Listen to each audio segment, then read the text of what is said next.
نحمده ونصلي على رسوله الكريم اما بعد فاعوذ بالله من الشیطان الرجیم بسم اللہ الرحمن الرحیم۔ آج ہمارے فرض علوم کورس کا سبق نمبر 11 ہے، پیج نمبر 125 سے ہم پڑھیں گے۔ موضوع ہے صحابہ کرام علیہم الرضوان۔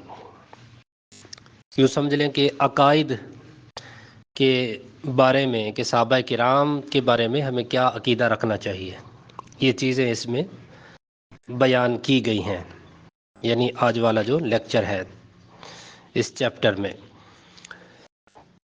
سوال: صحابی کسے کہتے ہیں؟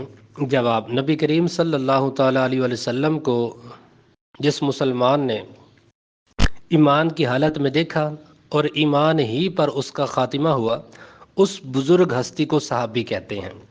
یہ مختصر سی یہاں پر صحابی کی تعریف بیان کی گئی کہ صحابی کس مرد کلندر کو کہتے ہیں۔ تو شرط یہ ہے کہ حالت ایمان ہی پر اس کا خاتمہ ہوا ہو اس ہستی کا، تو وہی صحابی ہے۔ لیکن ایسے بھی تو بدبخت تھے نا، جنہوں نے سرکار کو دیکھا تو تھا لیکن ان کا خاتمہ ایمان پر نہ ہوا، تو ظاہر ہے پھر وہ صحابی تو نہ بنے۔ تو صحابی کے لیے ضروری ہے کہ حالت ایمان ہی پر اس کا خاتمہ ہوا ہو۔ اچھا، یہاں ایک چیز اور بھی ہے کہ بعض صحابہ کرام نابینا تھے، اب انہوں نے سرکار کو دیکھا تو نہیں ہے، انہوں نے سرکار کو دیکھا نہیں ہے، لیکن سرکار کی صحبت میں بیٹھے، سرکار کے فرامین سنے اور حالت ایمان ہی پر ان کا خاتمہ ہوا، تو وہ بھی صحابی ہیں، وہ بھی صحابہ کرام ہی کے درجے میں شمار کیے جائیں گے۔ یہ نہیں ہے کہ وہ آنکھوں سے نابینا تھے، سرکار کو دیکھ نہیں سکے کہ وہ صحابی نہیں بنیں گے، نہیں، وہ بھی صحابہ ہی کی لسٹ میں شامل ہوں گے، صحابہ کرام علیہم الرضوان ہی کی صف میں شامل ہوں گے۔ سوال: صحابہ کے بارے میں ہمارا کیا عقیدہ ہونا چاہیے؟ کیا ہمیں اس بارے میں اعتقاد رکھنا چاہیے؟ جواب: تمام صحابہ کرام رضی اللہ تعالی عنہم اہل خیر اور عادل ہیں، ان کا جب ذکر کیا جائے تو خیر ہی کے ساتھ ہونا فرض ہے، اچھے الفاظ میں تعریف کی جائے، شان بیان کی جائے، کوئی بھی ایسا جملہ نہ بولا جائے جو ان کی شان کے خلاف ہو، ان کی شان کے لائق نہ ہو، گستاخی پر مبنی ہو، ہر ایسے جملے سے بچنا ہے۔ سوال: کسی صحابی کے ساتھ معاذ اللہ بغض رکھنا کیسا ہے؟ جواب: صحابی کے ساتھ سوء عقیدت، بد مذہبی و گمراہی و استحقاق کے جہنم ہے کہ وہ حضور اقدس کے ساتھ بغض ہے، اور ایسا شخص رافضی ہے، یعنی جو صحابہ کے ساتھ بغض رکھے یا کسی ایک صحابی کے ساتھ بغض رکھے تو ایسا شخص رافضی ہے، اگرچہ چاروں خلفاء کو مانے اور اپنے آپ کو سنی کہے۔ مثلا حضرت امیر معاویہ اور ان کے والد ماجد حضرت ابو سفیان اور حضرت جو ہے ابو سفیان کی زوجہ یعنی حضرت امیر معاویہ کی والدہ حضرت ہندہ، اسی طرح حضرت عمر بن عاص و مغیرہ بن شعبہ و حضرت ابو موسیٰ اشعری رضی اللہ تعالی عنہم، حتیٰ کہ حضرت وحشی جنہوں نے قبل اسلام حضرت سیدنا سید الشہداء امیر حمزہ رضی اللہ تعالیٰ عنہ کو شہید کیا، اور بعد اسلام اخبث الناس یعنی جو ہے خبیث بندہ مسلمہ کذاب ملعون کو واصل جہنم کیا، وہ خود فرمایا کرتے تھے کہ میں نے خیر الناس اور شر الناس کو قتل کیا۔ خیر الناس یعنی لوگوں میں بہتر، وہ حضرت امیر حمزہ، اور شر الناس لوگوں میں جو ہے شر پھیلانے والا خبیث بندہ مسلمہ کذاب کو قتل کیا۔ ان میں سے کسی کی شان میں گستاخی گمراہی ہے اور اس کا قائل رافضی ہے، اگرچہ حضرات شیخین رضی اللہ تعالی عنہما کی توہین کے مثل نہیں ہو سکتی کہ ان کی توہین تو بلکہ ان کے خلاف سے یعنی ان کی خلافت سے ہی انکار فقہا کے نزدیک جو ہے یہ کفر ہے۔ تو بات کرنے کا مقصد یہ ہے کہ جو صحابہ کرام ہیں، کل صحابہ کرام کی جو جماعت ہے، گروہ صحابہ، ہر صحابی سے محبت، عقیدت، احترام، ادب یہ ضروری ہے۔ یہ نہیں ہے کہ بعض صحابہ کو مانے بعض کو نہ مانے۔ دیکھیں نا، یہ جو حضرت وحشی تھے جب انہوں نے اسلام قبول نہیں کیا تھا تو انہوں نے نبی علیہ الصلوۃ والسلام کے چچا جان ایسے جلیل القدر صحابی حضرت سید الشہداء امیر حمزہ رضی اللہ تعالیٰ عنہ کو شہید کیا تھا، لیکن اس کے باوجود جب انہوں نے کلمہ پڑھ لیا، اسلام قبول کر لیا، تو سرکار دو عالم نے ان کو معاف فرما دیا۔ تو اسلام جو ہے کفر کے، یعنی حالت کفر میں جو گناہ کیے ہوئے ہوں، یعنی جب صحابی بننے سے پہلے، جس وقت تب صحابہ نہیں بنے تھے، دور اسلام سے پہلے اگر ان سے کوئی غلطیاں ہوئی، گناہ ہوئے، تو اسلام کی بدولت وہ سب معاف ہو گئے۔ بہت سارے ایسے واقعات ہیں، صحابی جب بنے، کلمہ پڑھ لیا، سرکار کی بارگاہ میں حاضر ہوئے، عرض کی یا رسول اللہ اسلام سے پہلے یہ گناہ کیا، وہ کیا۔ وہ بچی والا بھی واقعہ آپ نے پڑھا ہوگا، سنا ہوگا۔ صحابی نبی کی بارگاہ میں حاضر ہوا کہ یا رسول اللہ قبل اسلام، یعنی کلمہ پڑھنے سے پہلے جب میں حالت کفر میں تھا تو میں نے اپنی بچی کو زندہ درگور کیا، تو یا رسول اللہ میرے لیے کیا حکم ہے؟ تو سرکار نے کیا فرمایا تھا کہ اب آپ نے میرا کلمہ پڑھ لیا ہے، مسلمان ہو چکے، تو اسلام سارے گناہ معاف کر دیتا ہے۔ تو اس لیے جب کوئی کلمہ پڑھ لے، مسلمان ہو جائے، تو پھر اس کو پچھلے سابقہ گناہوں پر ملامت نہیں کیا جائے گا کہ اس نے یہ کیا وہ کیا، بس ختم کر دیں اس پچھلے قصے کو۔ اسی طرح جتنے بھی نبی علیہ الصلوۃ والسلام کے صحابہ ہیں، ہر صحابی کا ادب، ہر صحابی کی تعظیم، یہ ہمارے لیے ضروری ہے، چاہے وہ کوئی بھی صحابی ہو۔ سوال: کیا کوئی ولی کسی صحابی کے رتبہ کو پہنچ سکتا ہے؟ جواب: کوئی ولی کتنے ہی بڑے مرتبے کا ہو، کسی صحابی کے مرتبے کو نہیں پہنچ سکتا۔ صحابہ کرام علیہم رضوان کے جو آپسی اختلافات ہوئے، ان میں پڑھنا اور ایک کی طرف داری کرتے ہوئے دوسرے کو برا کہنا کیسا ہے؟ اللہ اکبر۔ جواب: صحابہ کرام رضی اللہ تعالی عنہم کے باہم جو واقعات ہوئے، ان میں پڑھنا حرام سخت حرام ہے۔ مسلمانوں کو تو یہ دیکھنا چاہیے کہ وہ سب حضرات آقا دو عالم کے جانثار اور سچے غلام ہیں، سرکار کے سچے پکے صحابی ہیں، سرکار کے وفادار ہیں۔ تو اگر ان کے آپس میں کوئی معاملات ہوئے تو ہمیں اس میں پڑھنا نہیں چاہیے، بس ان کا معاملہ اللہ کے سپرد ہے، بس سرکار کے صحابی ہیں اور اللہ تعالیٰ نے ان کو مرتبہ عطا فرمایا، شان عطا فرمائی۔ ہم ان کی شان بیان کریں گے، عظمت بیان کریں گے، نہ کہ ان کی جو ہے وہ خامیاں بیان کریں گے۔ سوال: کیا تمام صحابہ جنتی ہیں؟ جی ہیں، تمام صحابہ کرام جنتی ہیں۔ وہ جہنم کی بھنک بلکہ یعنی ہلکی سی آواز بھی نہیں سنیں گے اور ہمیشہ اپنی من مانتی مرادوں میں رہیں گے، یعنی جو دل کو اچھی لگے۔ محشر کی وہ بڑی گھبراہٹ انہیں غمگین نہ کرے کہ فرشتے ان کا استقبال کریں گے کہ یہ ہے وہ دن جس کا تم سے وعدہ کیا تھا، جس کا تم سے وعدہ تھا۔ یہ سب مضمون قرآن عظیم کا ارشاد ہے، یعنی قرآن پاک میں یہ چیزیں موجود ہیں۔ صحابہ کرام علیہم رضوان کی لغزشوں پر ان کی گرفت کرنا کیسا ہے؟ جواب: صحابہ کرام رضی اللہ تعالی عنہم انبیاء نہ تھے، فرشتے نہ تھے، معصوم ہوں، یعنی جو صحابہ ہیں وہ نہ تو انبیاء تھے نہ فرشتے تھے کہ معصوم ہوں۔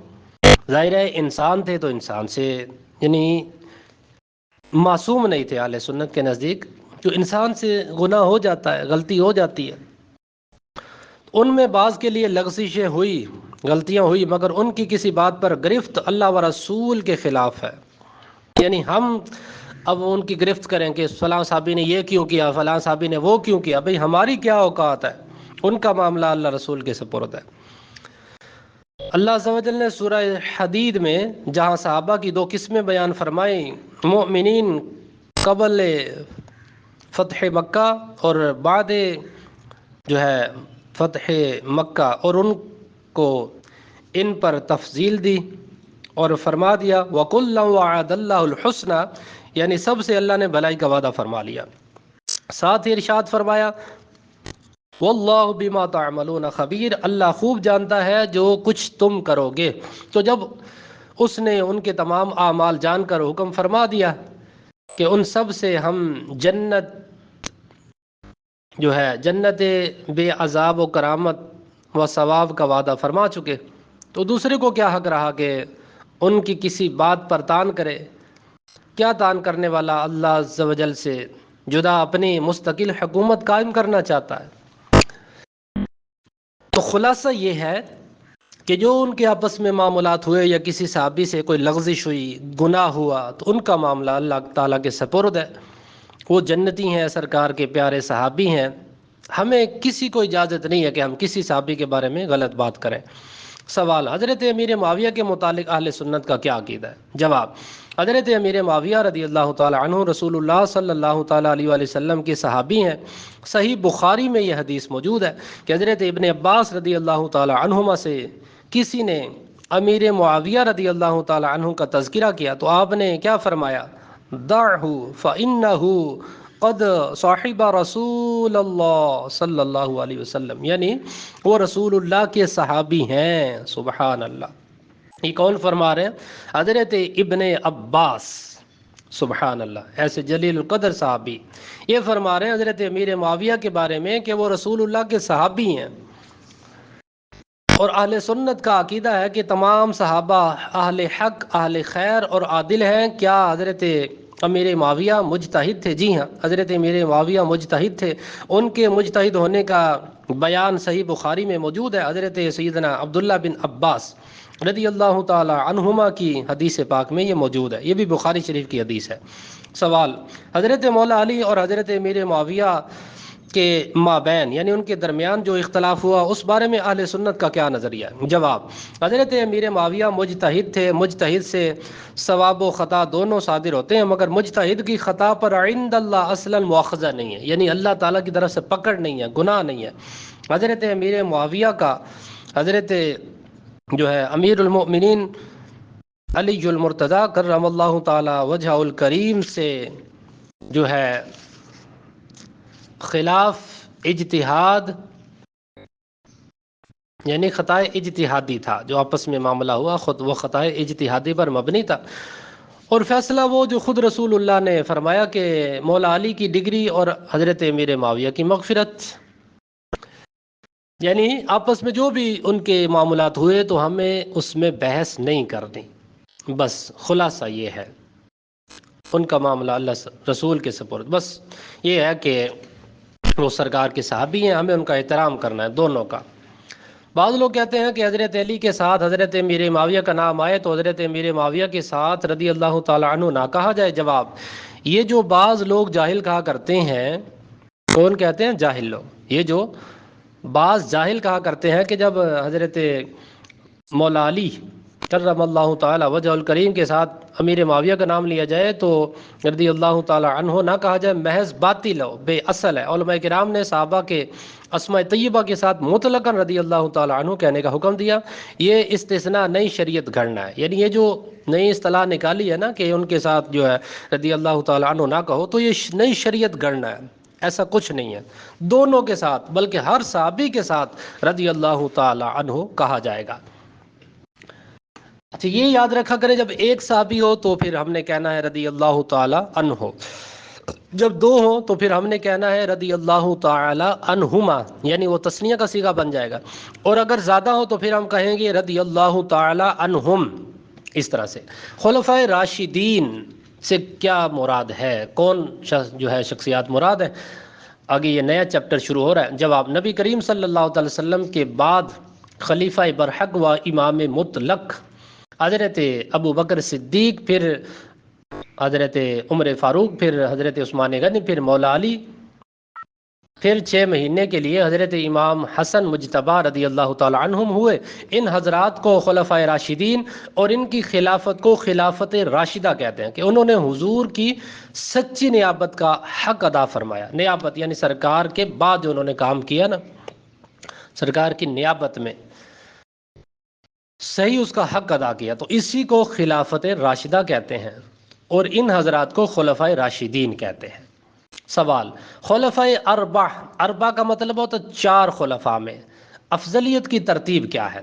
جواب: انبیاء و مرسلین کے بعد سب سے جو افضل ہے نا وہ حضرت صدیق اکبر، پھر عمر فاروق اعظم، پھر عثمان غنی، پھر مولا علی رضی اللہ تعالی عنہم۔ ان کی خلافت فضیلت کی ترتیب پر ہے، یعنی جو عند اللہ افضل و اعلی و اکرم تھا وہی پہلے خلافت پاتا گیا، نہ کہ افضلیت بترتیب خلافت۔ جو شخص مولا علی کو شیخین کریمین یعنی حضرت ابو بکر و عمر رضی اللہ تعالی عنہما سے افضل بتائے، اس کے بارے میں کیا جو ہے وہ حکم ہے۔ جو شخص مولا علی کرم اللہ تعالی وجہ الکریم کو صدیق یا فاروق رضی اللہ تعالی عنہما سے افضل بتائے گمراہ بد مذہب ہے۔ اہل سنت کے نزدیک وہ بد مذہب ہے، گمراہ ہے۔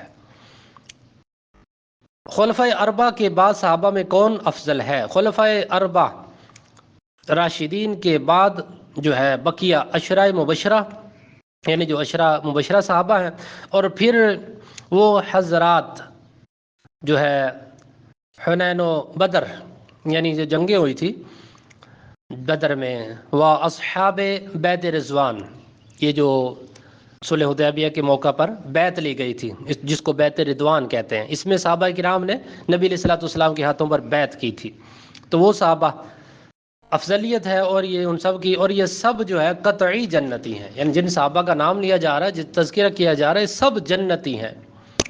سوال: خلافت راشدہ کتنا عرصہ رہی؟ منہاج نبوت پر خلافت حقہ راشدہ 30 سال رہی کہ حضرت امام حسن مجتبی رضی اللہ تعالی عنہ کے 6 مہینے پر ختم ہو گئی۔ پھر امیر المؤمنین حضرت عمر بن عبد العزیز رضی اللہ تعالی عنہ کی خلافت راشدہ ہوئی، اور آخری زمانہ میں امام مہدی جو ہے حضرت سیدنا امام مہدی رضی اللہ تعالی عنہ ہوں گے، جس کے بارے میں، یعنی جن کے بارے میں ہم نے پیچھے پڑھا بھی ہے کہ قرب قیامت میں وہ تشریف لائیں گے، حضرت امام مہدی، تو پھر وہ آخری زمانے میں ان کی خلافت ہوگی، وہ بھی خلافت راشدہ میں شمار ہوں گے۔ صحابہ میں شیخین اور ختنین کن صحابہ کو کہتے ہیں؟ شیخین ابو بکر صدیق اور فاروق اعظم کو، اور ختنین حضرت عثمان غنی اور مولا علی کرم اللہ تعالی وجہ الکریم رضی اللہ تعالی عنہما کو۔ سب سے پہلے اسلامی بادشاہ کون ہے؟ سب سے پہلے جو بادشاہ بنے نبی علیہ الصلوۃ والسلام کے بعد وہ کون ہے؟ حضرت امیر معاویہ جو ہے اول ملوک اسلام ہے، یعنی سب سے پہلے بادشاہ یہ ہے۔ لیکن نا جب نبی علیہ الصلوۃ والسلام تشریف فرما تھے تو بعد میں پھر خلافت کا سلسلہ تو چلتا رہا، لیکن یہ جو بادشاہت کا سلسلہ چلا تو یہ سب سے پہلے بادشاہ یہ حضرت امیر معاویہ ہیں، اول ملوک اسلام۔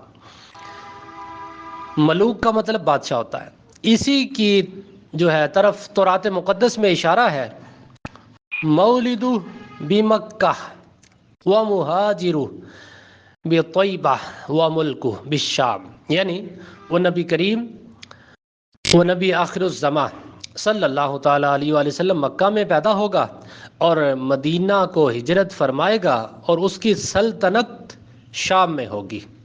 سبحان اللہ۔ یہ تورات جو ہے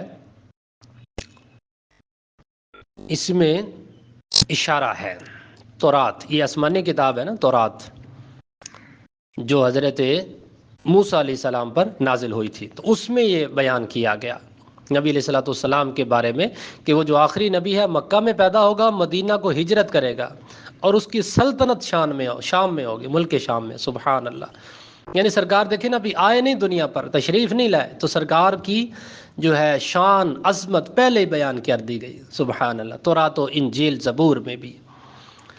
تو امیر معاویہ کی بادشاہی اگرچہ سلطنت ہے، مگر کس کی؟ محمد صلی اللہ تعالی وسلم کی سلطنت ہے۔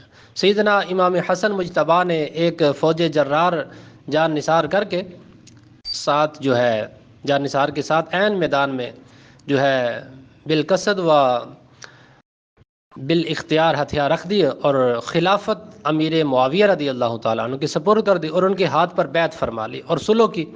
سبحان اللہ۔ اچھا، یہ جو اب آخری سوال ہے نا، بڑا زبردست سوال ہے عقائد کے حوالے سے۔ حضرت امیر معاویہ کے بارے میں جو الٹی سیدھی باتیں کرتے ہیں، تو حضرت امام حسن کون ہے؟ یہ مولا علی کے بیٹے ہیں، نبی پاک کے نواسے ہیں، بڑے بیٹے ہیں، امام حسین سے بڑے ہیں حضرت امام حسن۔ تو بڑے بھائی نے کیا کیا؟ مولا علی کے بیٹے نے کیا کیا؟ نبی پاک کے نواسے نے کیا کیا؟ حضرت امیر معاویہ کی بیعت کی، خلافت ان کو عطا فرما دی، اور ان سے جو ہے وہ صلح کر لی۔ حضور اقدس نے پسند فرمایا، اور اس کی بشارت دی کہ امام حسن کی نسبت جو ہے یہ فرمایا گیا. یہ بخاری شریف کی حدیث ہے جو سرکار نے فرمایا تھا ان ابنی ھذا سید لعل اللہ ان یصلح به بین فئتین عظیمتین من المسلمین، یعنی یہ میرا بیٹا سید ہے، میں امید کرتا ہوں کہ اللہ عز و جل اس کے باعث دو بڑے گروہ اسلام میں صلح کروا دے گا. سبحان اللہ. تو یہ ہوا. حضرت امام حسن جو تھے انہوں نے حضرت امیر معاویہ کے ساتھ صلح کر لی تھی.